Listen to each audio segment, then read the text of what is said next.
આ છે આપણા કાચા કેળા. આપણે એને જેમ બટેટા બાફીએ એમ પહેલાં એને બાફી નાખશું અને પછી એનો આપણે વઘાર કરશું.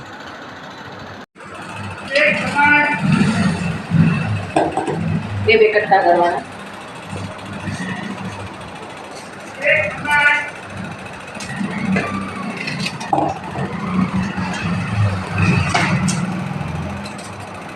આ શાક આપણા કાઠિયાવાડમાં વધારે બને છે અને ખાસ કરીને હું તો મારા પપ્પાના ઘરેથી જ ખાઈને આવી છું, કારણ કે ચોરવાડ અને કાણે ગળું સોમનાથ બાજુ કેળાનું પ્રમાણ વધારે હોય છે.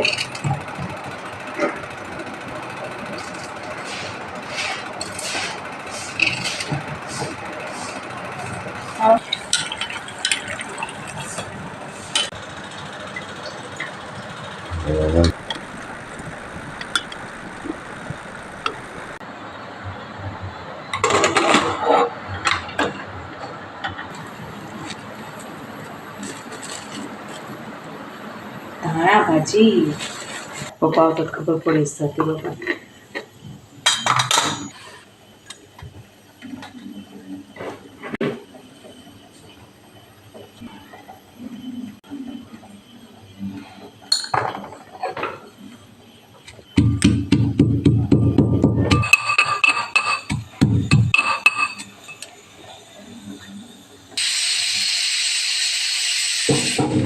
જો આ બાજુ આપણી ભાખરી બની ગઈ છે, પેલી ગાય માતાની અને પછી 3, અને આ બાજુ આપણા કેળા પણ બફાઈ ગયા છે.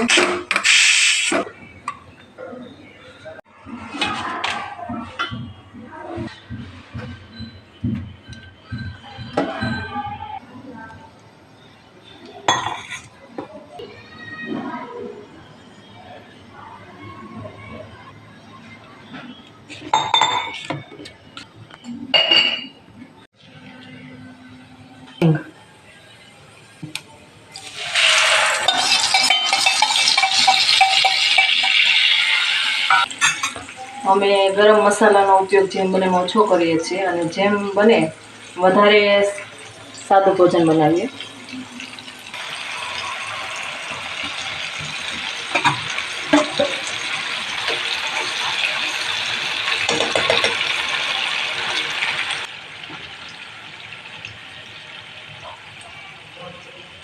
રાતની રોટલી વધી હતી તો આપણે એને ગોળવાળી કરી નાખીએ તો શાકને ભાખરી ખાવાની મજા આવે,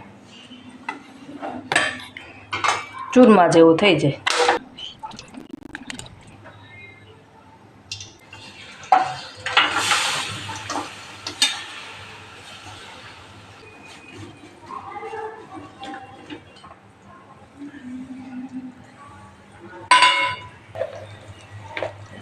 સરસ. તો રોટલી